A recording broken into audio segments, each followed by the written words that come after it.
Hey everyone, I'm T Frank, and after driving to a few Metro PCS stores yesterday evening, I was able to pick up the LG STYLO 4. This phone was free with the port in. All I had to pay was a $50 fee for the plan and the activation fee. My total balance out the door was $63. Also make note that Best Buy and B&H sell unlocked versions of this phone for $299, and they both have 3 gigabytes of RAM.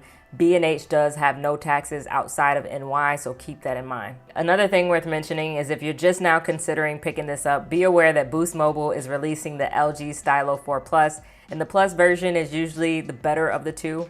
I'm not sure if the Plus version will be coming to Metro PCS, but I'm hoping that it will, and if it does, I'm hoping that I'll be able to pick this up. So now that I got that out the way, I wanted to give you guys my first impressions on this device. At first glance, it can easily be mistaken for a more premium device. Its design actually reminds me of a G6 mixed with a Galaxy device. It has some pretty small side bezels, metal around the sides, and a plastic back that I heard is prone to scratches, so I made sure to pick up a case while I was at the store. It also shows fingerprints on its glossy back, so also keep that in mind. The phone is running Android 8.1, and it features a 6.2-inch Full HD display with an 18:9 aspect ratio.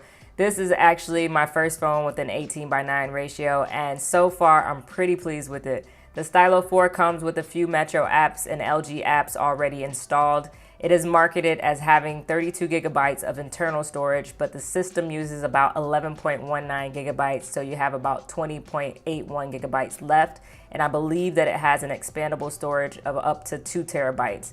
The Metro PCS version only has 2 gigabytes of RAM, so I'm curious to see how this will perform in everyday use. If you want to know more about the specs of this device, I've placed a link in the description of this video. Putting it next to the LG STYLO 3 Plus, besides the obvious design change, I see some subtle changes. So the LG STYLO 4 has a separate power button. On the LG STYLO 3 Plus, the fingerprint reader doubled as the power button. I also see that the stylus looks a tad bit different, with the one on the LG STYLO 4 being a little bit bigger down at the bottom. I also see that the LG STYLO 4 has a USB Type-C port, unlike the STYLO 3 Plus. The speaker placement is no longer on the back and is down at the bottom, so I'm interested in seeing how this sounds. And then this LG STYLO 4 actually has a 3300 milliamp battery that is now sealed in and no longer removable. So personally, I like the design of the LG STYLO 4 more, but I'm really curious to see which one you guys prefer. So definitely drop me a comment down below telling me which design you like better and why. Now I'm going to keep it real with you guys. I'm usually not a fan of LG's front-facing cameras, but I'm definitely going to give this one a try. I really like that they included a wide-angle front-facing camera, but I would have liked to have seen this included on the rear camera as well, but I'll take what I can get for now. Q Lens is a new feature that I'm excited to test out and to see how accurate and useful it is. I'll be playing with this camera some more and just exploring the settings and modes to see what this phone really has to offer. My quick first impressions of this device is that it has a nice design for a budget phone. I think the button layout is close to being perfect. I can actually reach the power button with my thumb, and I don't feel like I have to put forth much effort. I like that the volume rockers are 2 separate buttons and they do feel sturdy. The stylus placement at the bottom is kind of growing on me, but I do find myself pushing it and expecting for it to pop out like the Note line. I also think the 1080p display looks really good.